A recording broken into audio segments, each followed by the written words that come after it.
Welcome, everybody, to the Raad Life, the only talk radio show that takes you along with host and age explorer Raad Ghantous on his continuing journey of discovery into life's challenges, opportunities, options, and all the latest and greatest things that come with getting older. The Raad Life is brought to you this week by Your Home for a Lifetime, a company dedicated to empowering you to stay safely, independently, and comfortably in your own home.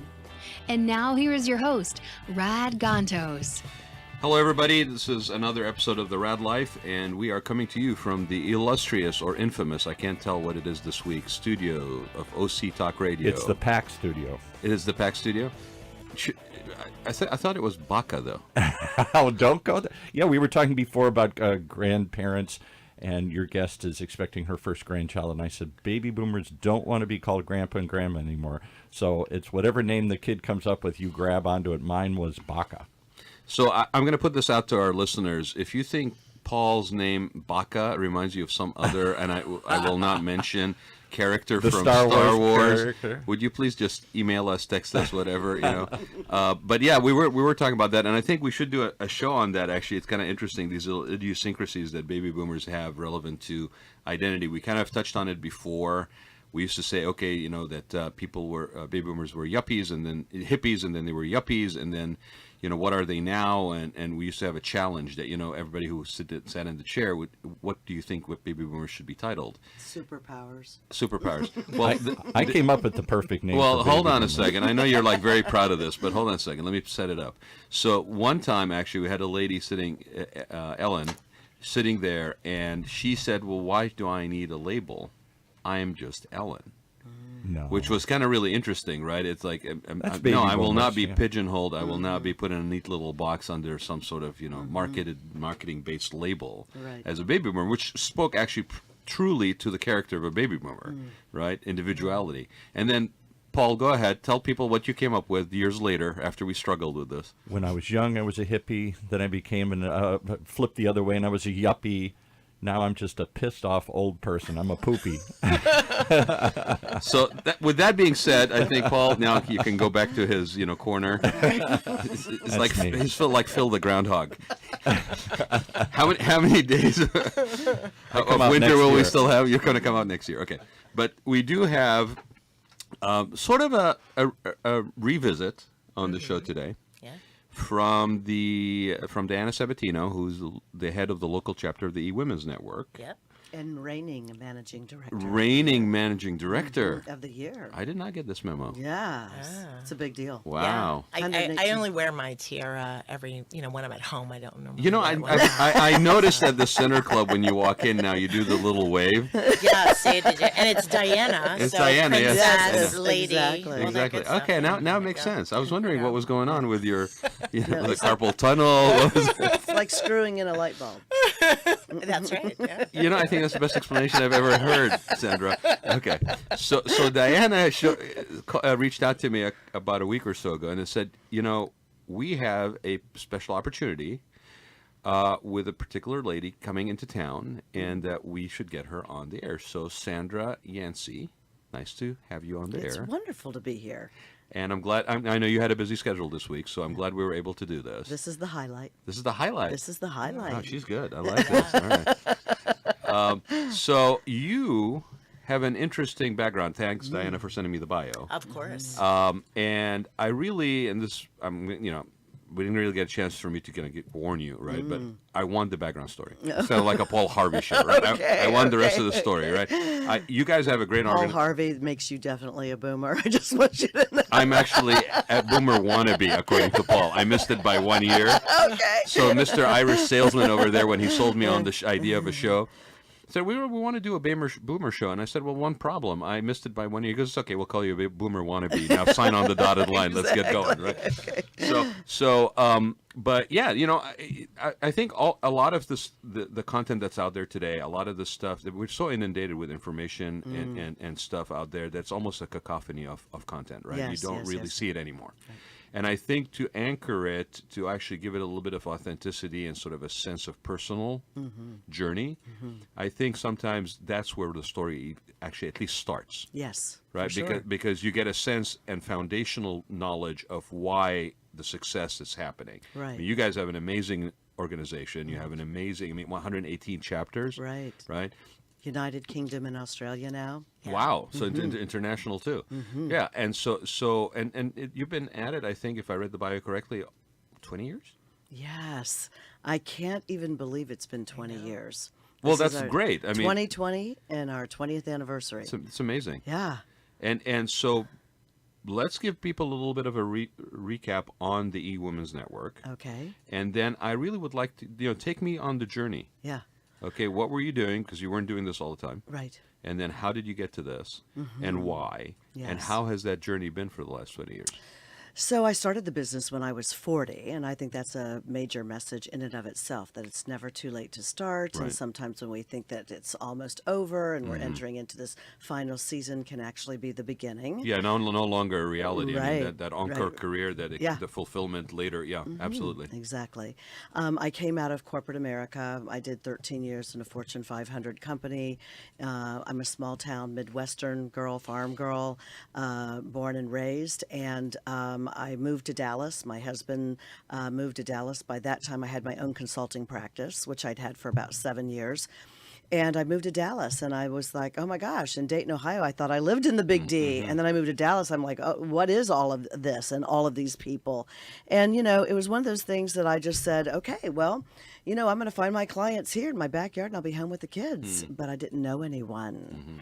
And so I started networking. And, in 1999, I have to tell you, I just felt like it was the good old boys club, and everybody's kind to me, but I just wasn't really invited to play in the game. Right. And I felt like women's organizations were more social in nature, and Had their place. I wanted to know, where are the women that, if they're going to be away from their families, that want to make it count and make $1 million. I want to hang out with those women, and I couldn't find it, so I created it.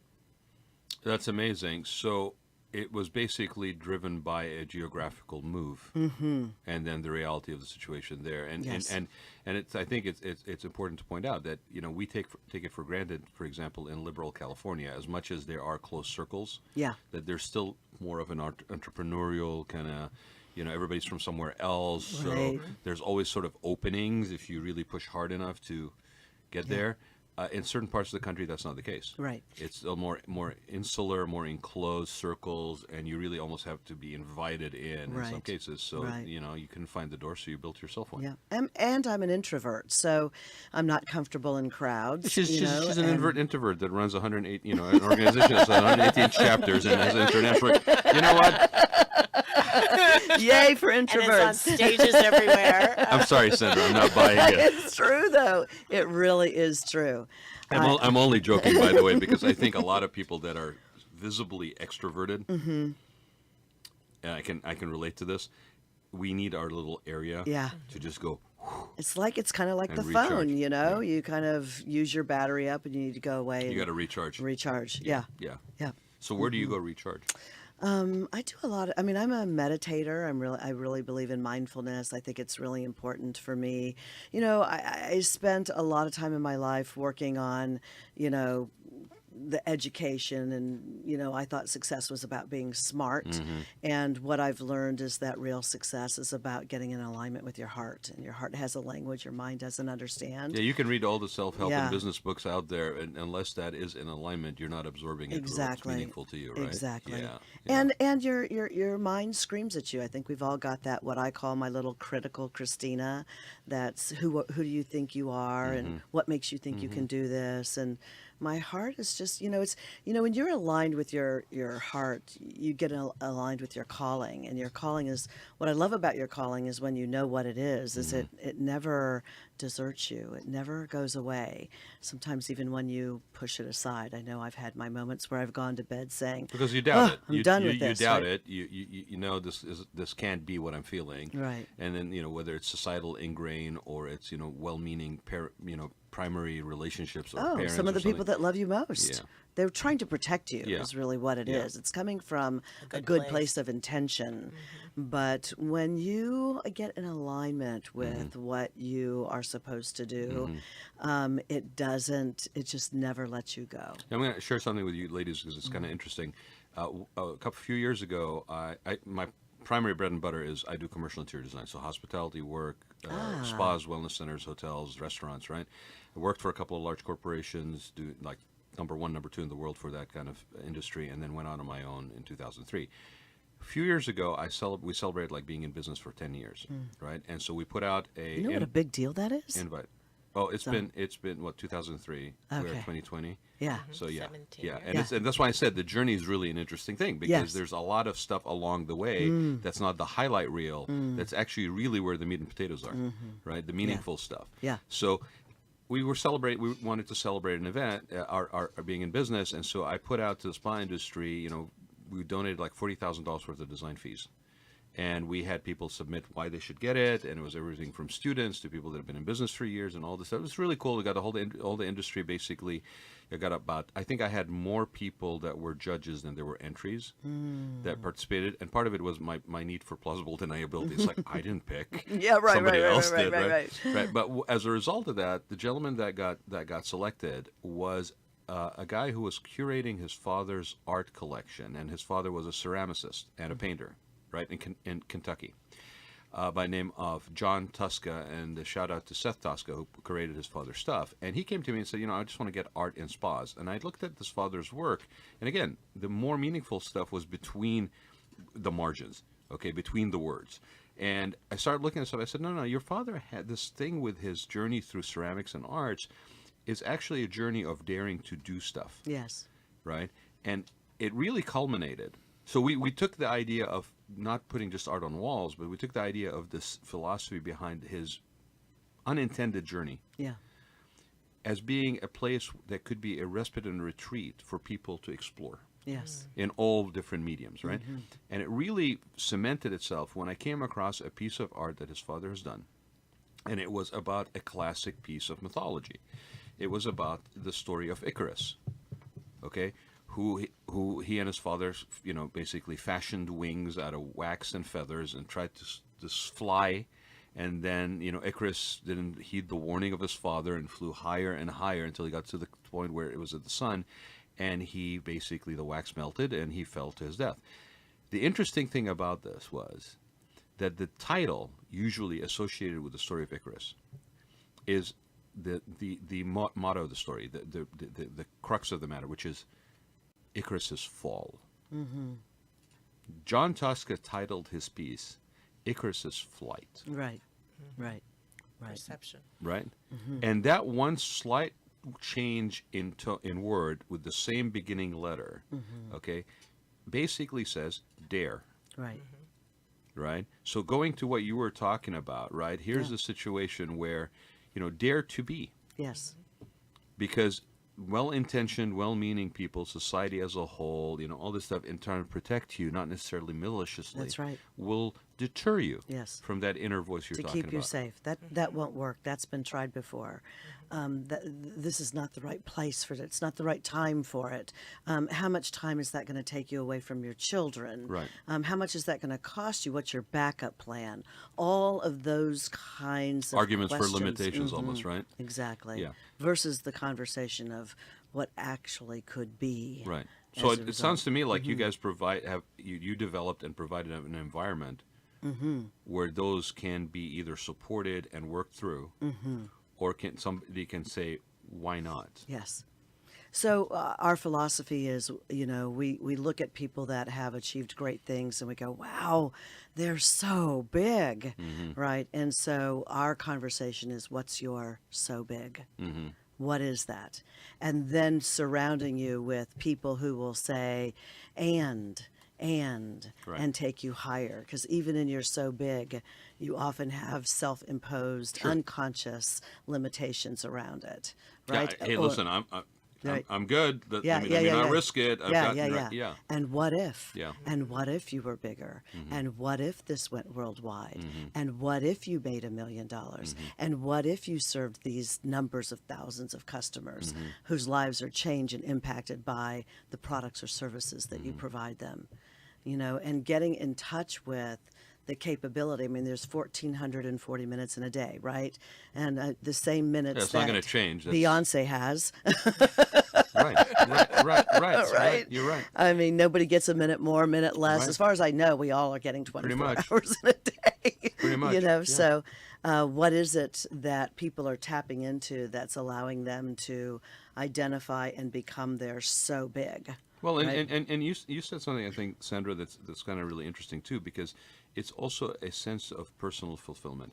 What is the meaning of that for you as an individual? Right. Because it's not the same for everybody, That's right. right? And whereas we use this sort of poster child, or like here's the ideal scenario or what have you, and we should be seeking that goal. Yes. You'd be the person in that poster kind of thing. That may not be you. Right.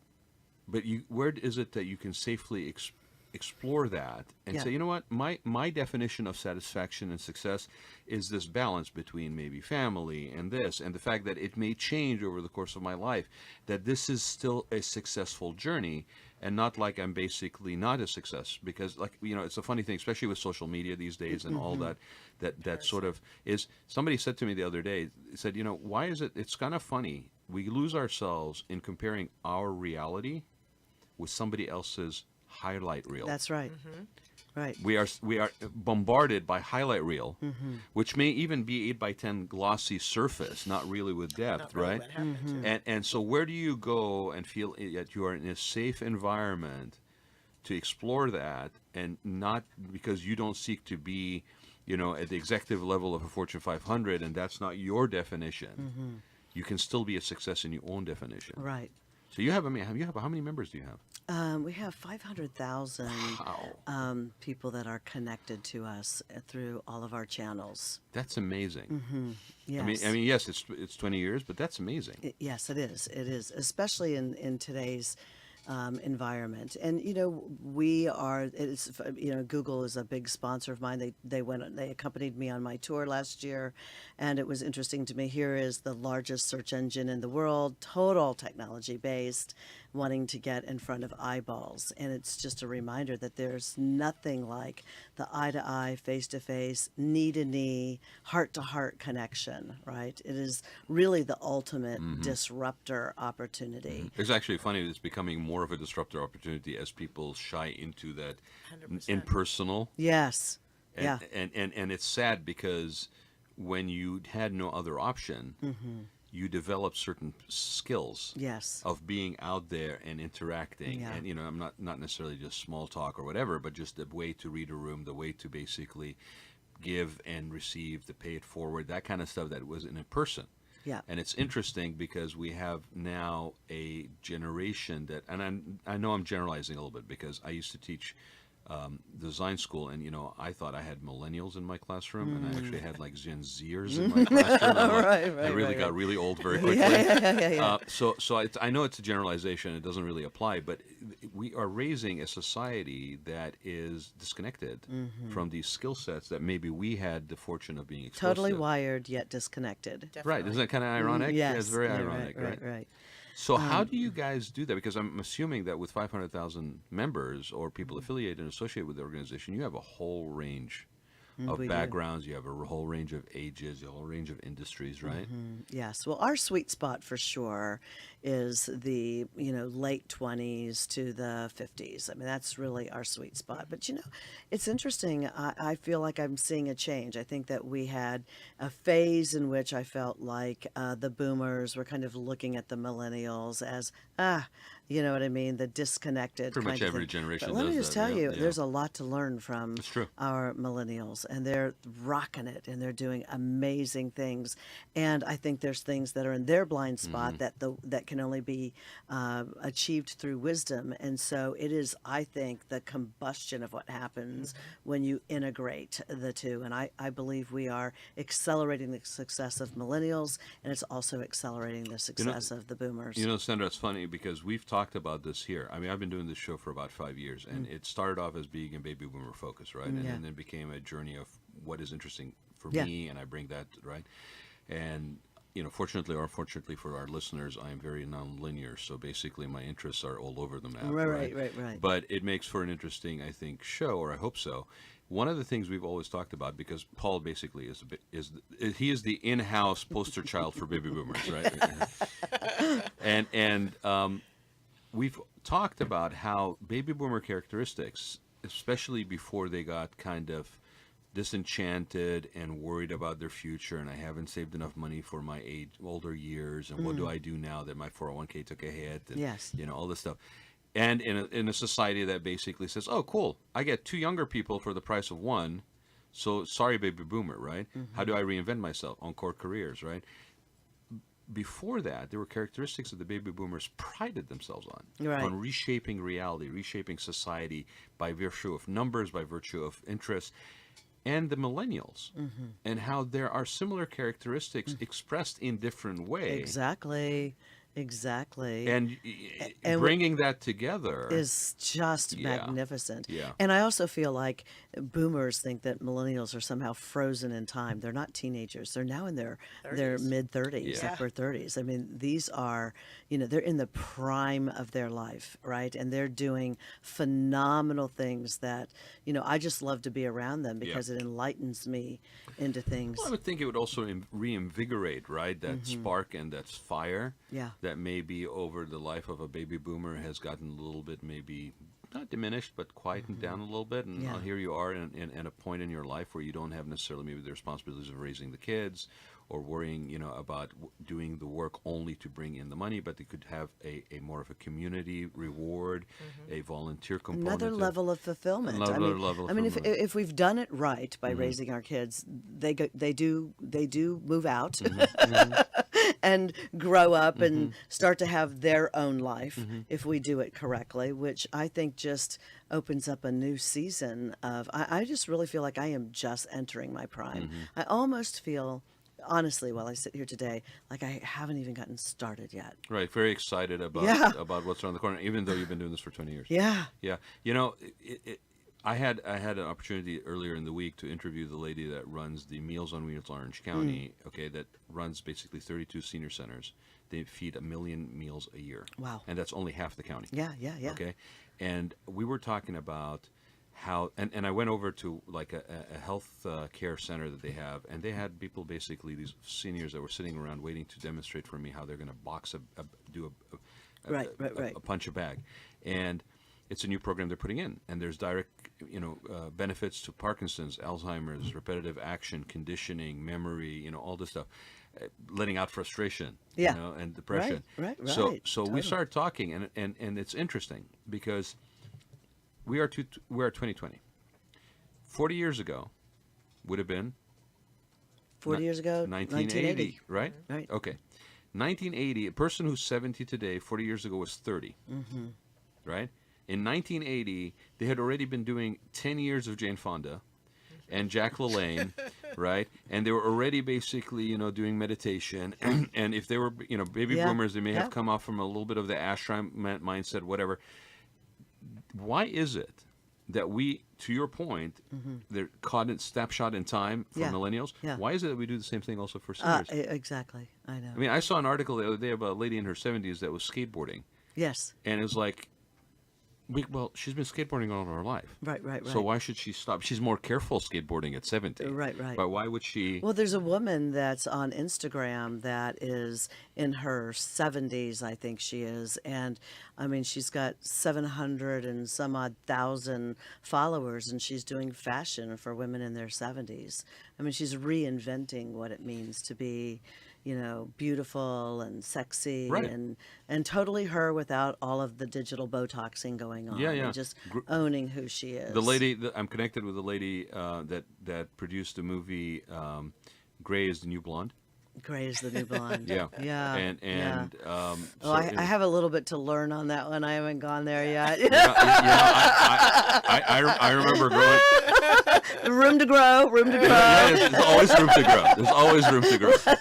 I mean, I guess my grandmother was an innovator and an early adapter, because I can't remember my grandmother ever not having gray hair. Yeah, okay. And then I have a cousin who's probably like the youngest in the extended family that basically for the last 10 years basically has this curly, silver white hair. Yeah. In fact, I will tell you something that's really funny. One of the gifts I got for Christmas, okay, was a shampoo that's supposed to make your white silvery. Oh, I could, yeah. Right? So there's actually now, I'm selling you product at a luxury product price point to actually be more silver. Right. And it's actually really exciting to see that. I mean, there's always been this societal double standard. Yeah. Right? And it's kind of blurring and in most cases going away, and it's really kind of nice for us who always never really had that double standard, never really understood why it even existed, right? So let me ask you this, because again, you have the benefit of perspective looking back. You set up this thing 20 years ago. Yeah. Tell us about the journey and how it is today. Well, the journey has been for me understanding that really confidence is a consequence of courage. I think, for a long time, I waited to, am I ready? Am I ready to take this big step? Am I ready to rent 3/4 of a floor in a Dallas tower and build a staff? Am I ready to build my own, video studio with 3 cameras and teleprompters? And, am I ready? And I kept waiting to be ready. And what I realized is that you have to leap to get ready. That's, I think, the biggest lesson, Raad, that I've learned is that you develop confidence as a consequence of being courageous enough to take risks. It doesn't come first. So if you're waiting to be ready, then you're probably making the decision to stay where you are.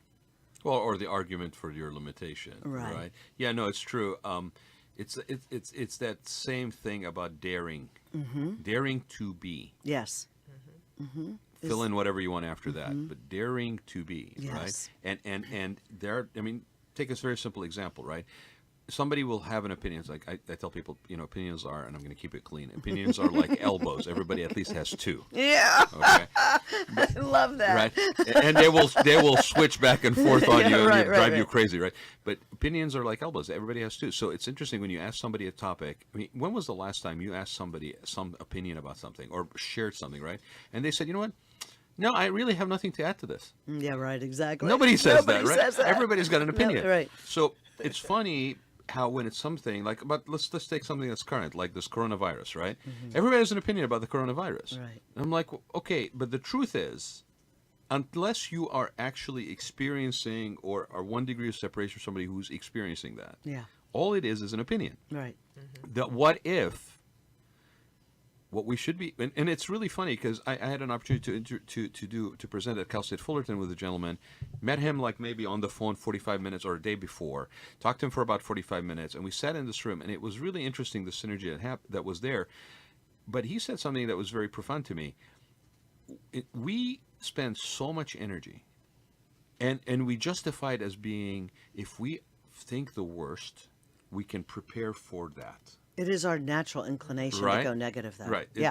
If I think of the worst possible scenarios, I'm going to, kind of convince myself that I do that and spend energy on that, because then I can plan for, if that happens, what I would do. Right. Yeah. Okay. So we always are in this what if. Sure. Well, that's why people have the limitations on their business and the things that they decide to do. So what this guy said to me, and he's a younger guy. He's had a company and he sold it, and his focus changed from being just achieve everything in a corporate environment or business environment to more of a balanced life, right? He said, his moment of shift was when he stopped saying "what if," and he started saying, "why not?" Right. And we were addressing a bunch of people that were MBA students, maybe millennials, right? And it was fascinating. They came to this presentation thinking they were going to get all these like nuts and bolts about business from 2 entrepreneurs. And it ended up being this very philosophical conversation. And it was amazing, the feedback after this, because they all were like now looking at things through a different filter. Yeah, well, that's all the mindset stuff. I mean, you can have, listen, if all it took was knowledge, all of us have computers at our fingertips. We've access to knowledge like never before. Right. If all it took Very good point. was knowledge, right, we would have a lot more successful people. So what do you guys, how do you guys manifest that in the organization where it's not just the knowledge? It's that exactly what you just mentioned.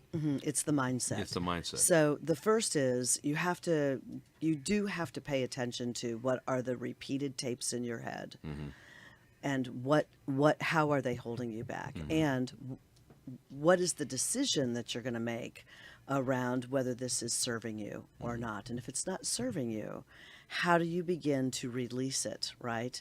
And let it go so that you can make space for what can serve you and take you where you want to go. And that is a decision that you and I have to make every day. I mean, I wake up and I can choose to say, oh my God, I got to get up early and I got to put on my makeup and my hair and I got to go do this radio show. And after 3 days on my feet, my feet are killing me. Why don't you tell me how you really feel, Sandra? Or I could say, I'm going to go meet some new people. I'm going to have really insightful, invigorating conversation. Thank you. That's much better. Right. I'm going to get to see Diana again. I mean, you know, it's a choice. We make so many little choices that really do mound up to big decisions about how we live our life. Right. You know, and I think that people live in such doubt. I always say doubt creates mountains and actions move them. Yeah. And so if you can decide what it is you want and then get quickly into action, you know, it is in the, I always say, don't get confused by the mixed signals, you know, indecision is a decision. Yeah, you know, one of my favorite Eagles songs is, you know, take it easy, don't let your own wheels drive you crazy. That's right. Our own wheels drives us crazy. Yeah. And we're not even aware of it half the time. Yeah. So again, just kind of go back to what we were talking about. So you went through your own journey, sounds like, and still do. And and like you said, it's a daily thing that we face, right? And it gets better. You get more confident doing it, but there's always that possibility that things don't manifest themselves the way you thought. Right. So then your skill and your muscle is adjusting. Yeah. And you can do it in real time, more and more. It's like any muscle. If you don't work that muscle, you're not going to basically have it when you need it, right? And it's about changing your belief system. You know, we are taught, unfortunately, that the opposite of success is what? Failure, and that it's not true. Right. I mean, how we trained and got trained. I mean, success and failure are on the same road. You can't achieve greatness without making mistakes. Which is funny because we say opposite of success is failure. Right. But then we also ingrain practice makes perfect. Yeah, right, exactly. Which is birds of a feather flock together and opposites attract. Right. And I'm like, oh, so really that birds of a feather flock together to a certain application works. Yeah. But if you're basically in a position of sales, birds of a feather flock together is the worst thing you can do. Exactly. You should be fishing in waters where nobody else is fishing, right? But Yeah. that's scary because you got to get on your own boat and basically leave the comfort of the shore and the dock and go to uncharted waters. Well, and to your point, at another level, it's easier to achieve the impossible than it is the ordinary. My dear friend and mentor, Ken Cragen of We Are the World and Hands Across America, he taught me that. He said, just remember, Sandra, that the ordinary is crowded space. It's hard to stand out when you're packed in like sardines with ordinary people. You go for the extraordinary, and that's rare air. No one's there. It's easier to be seen. Well, and Sandra, you know, it's funny because as a society, we actually have reverence and we elevate that. Yes. If you think about it, right? Yes. Whether it's positive or negative. I mean, you got people that are really nasty, but they are this sort of uniqueness. Yeah. And so we look at them through a different filter. Now, we may not like what we see, but we're still staring. That's right. Right? That's right. And you know, whether it's sports stars or rock stars or whatever, you know, we elevate these people that are willing to not be in the flock. Right. That's right. But we do it from the safety of being in the flock and watching. Well, there's an inherent conflict, I think, particularly for women. Yeah. You have to tell me if this is true for men.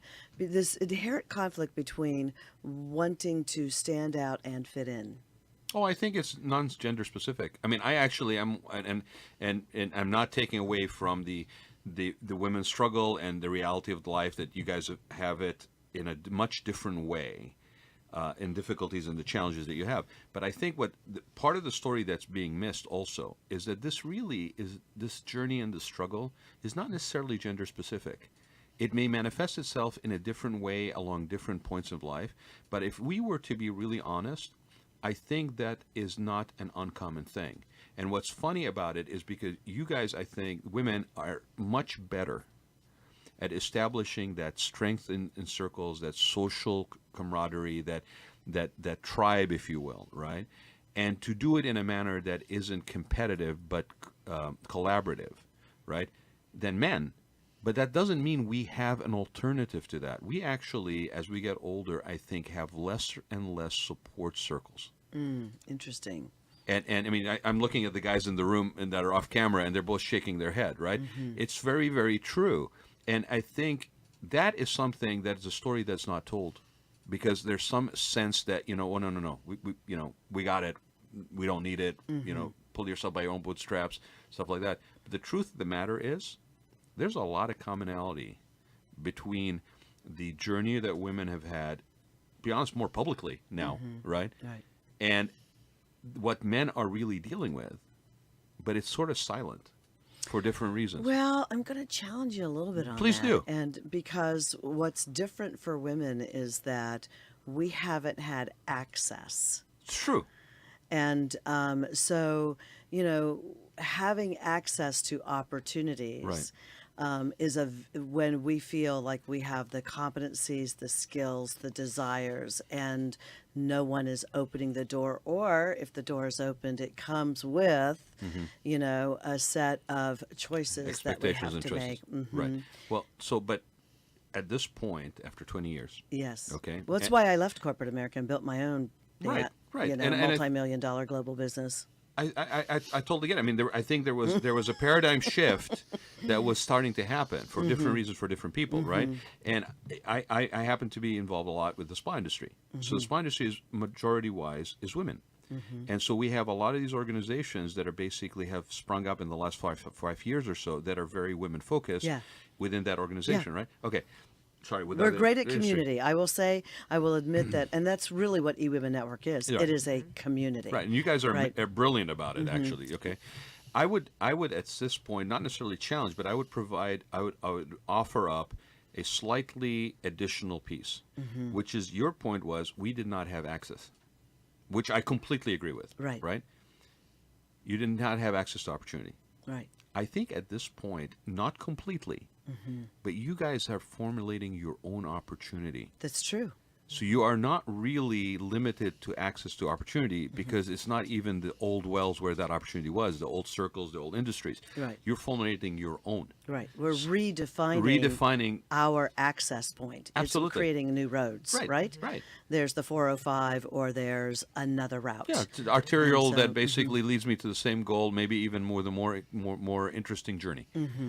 And so I mean, kudos. I mean, I'm totally in total But admiration not to everybody this. is an entrepreneur. I mean, not the truth of the matter is not everybody is going to be the kind of person that it takes to be an entrepreneur. If we're talking about it in terms of the business. Yeah, right. But what we also touched on here is the individual.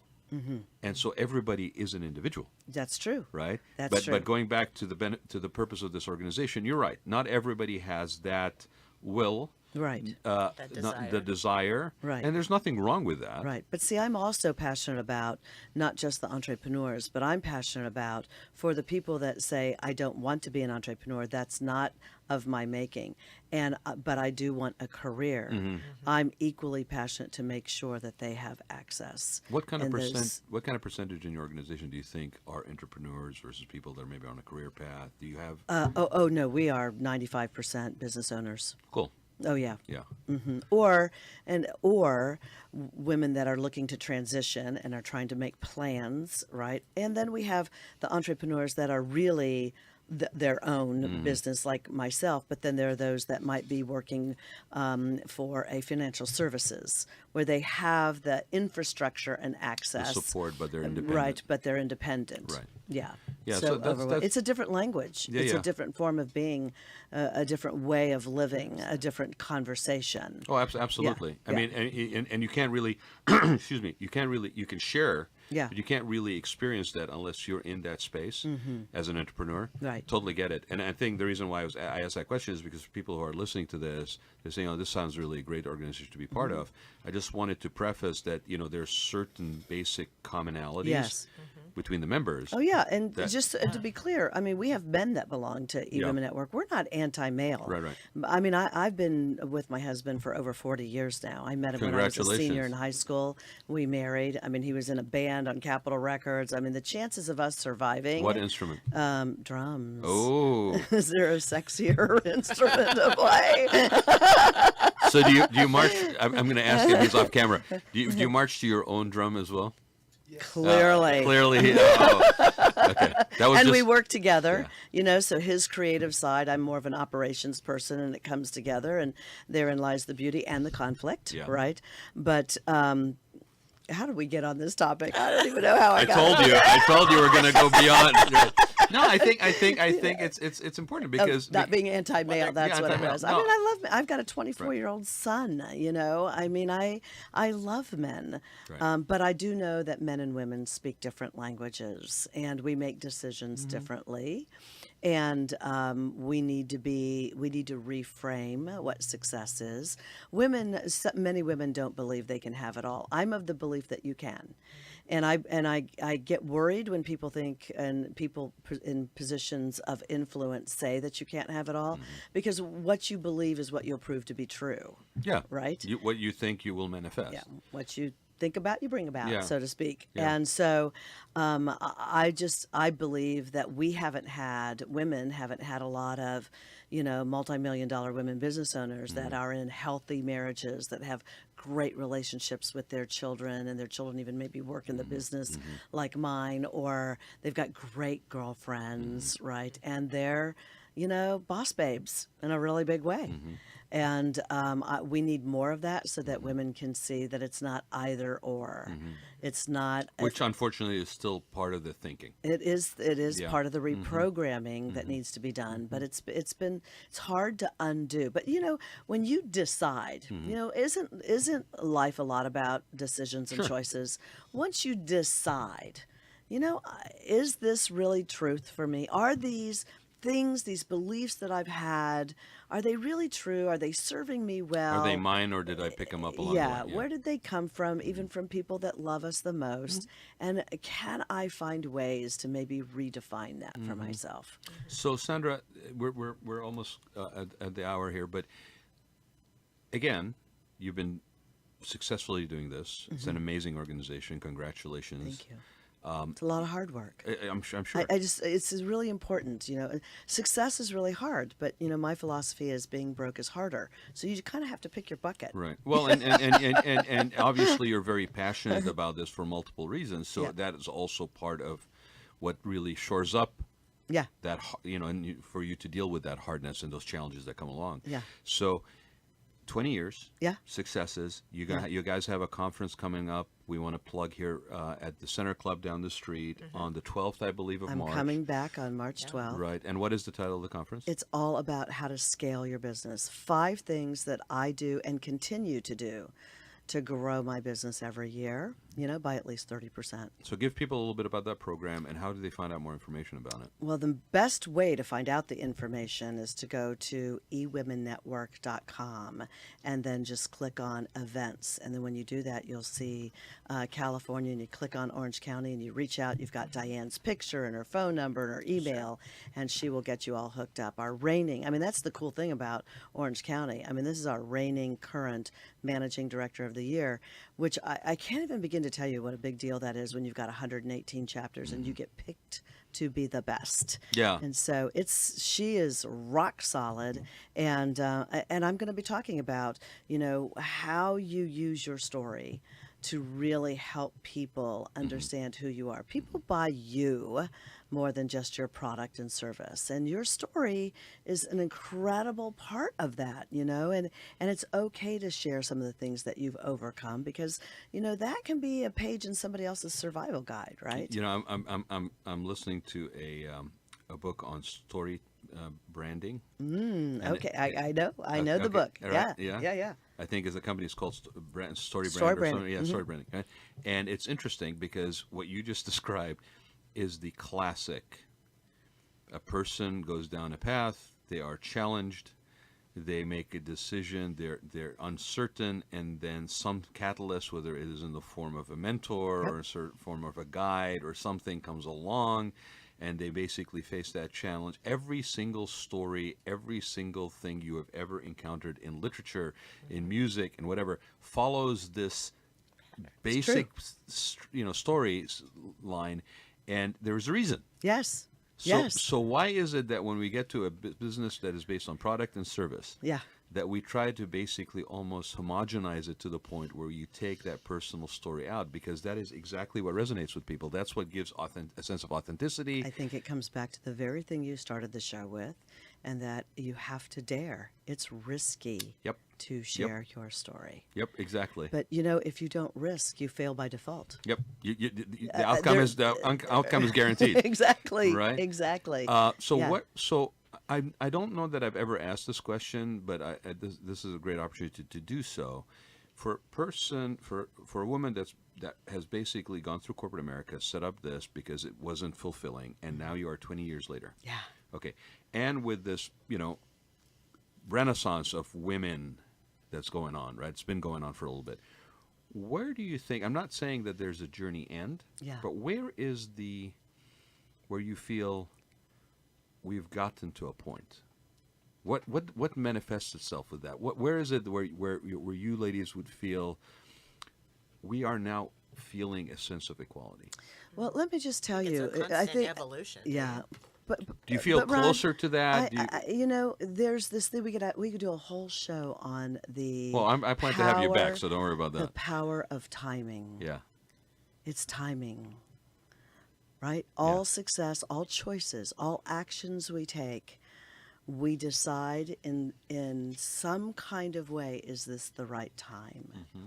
And sometimes it's literal time. It could be the kids are gone, right? It could be literal time, but it also could be just a moment where you decide internally, I don't want the rest of my story to be like the past of my story. Absolutely.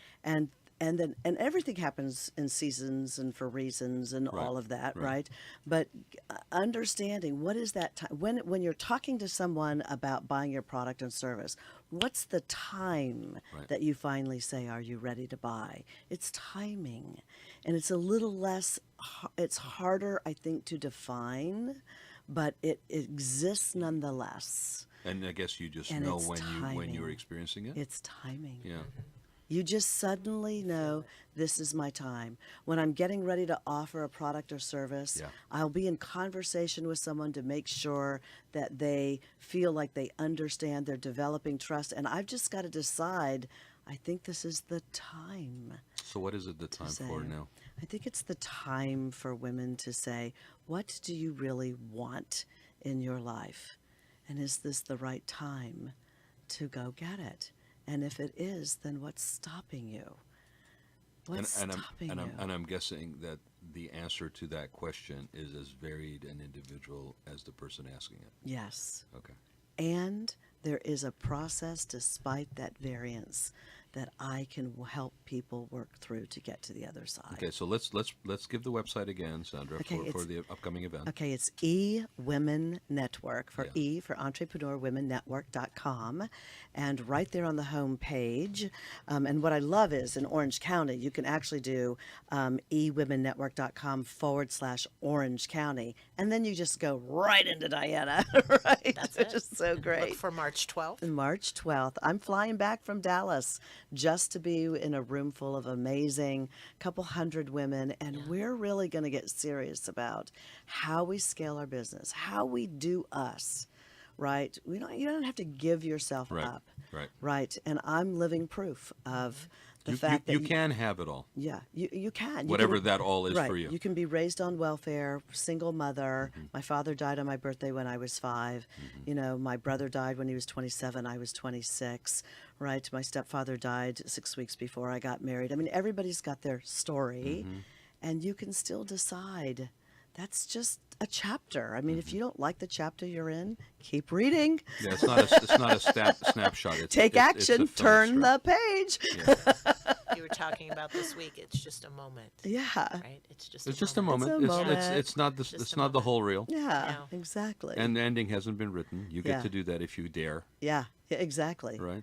Well, thank you, ladies, for being here. I appreciate it very much. And yes, anybody that's interested, please check out the website and for the event, but also check out the website just in general. It's a great organization. Diana has been on the show before, and She's the we've best. had I mean, Well, I have an amazing group too. I mean, we Oh, have. We have it's- an amazing group of women and men entrepreneurs. It's electric. I mean, it's you know, electric. Yeah. So we'll have about 100 and probably about 150 in the room that day. Yeah. And I think just, like you all got a little taste of Sandra Yeah. today. And, to be there to take advantage of that brilliance and all the information and people that are going to be there to share. But also it's the room. It's the people that are in the room. Right. Yeah. That are supportive, other entrepreneurs, other business owners, at all different stages of their business, whether you're just, jumping into the entrepreneur world or you've been there and you're in growth mode in your business or you're scaling and, maybe you're looking at ways to give back or being more philanthropic. But either way, there's so many people there that are there to lift you up. So please come March 12th. That's what we do. It's at the Center Club. We will be opening the doors around 9 a.m. and kicking off at 10. And it's just going to be an amazing, We have a wonderful amazing afterglow day. in the bar. Oh, Yes, well, we know the Center Club, oh, right? we know the bar. I would I'm love going to have to clear out my office for you guys to have your. Seriously, too, I want to invite you as my guest. You should come I will. and For you to join come. us. Thank you. for That's the very club. kind. I I would will. love I'll that. do that. Yeah. It's just a one-day event, right? Just one day. Okay. So make sure you don't miss out. Yeah. And I'll see you guys there. I can't wait. Yeah. Thank you so much, It's good. Sandra, for Thank being you. here. I Thanks for appreciate it. having me. Yeah, it's a pleasure. Yeah. You rad. Thanks, Diana. Thanks, everybody. You have been listening to the Raad Life Radio Show with your host and age explorer, Raad Ghantous, brought to you on the one and only octalkradio.net. Join us again next week as we continue our journey of discovery into life's challenges, opportunities, options, and all the latest and greatest things that come with getting older.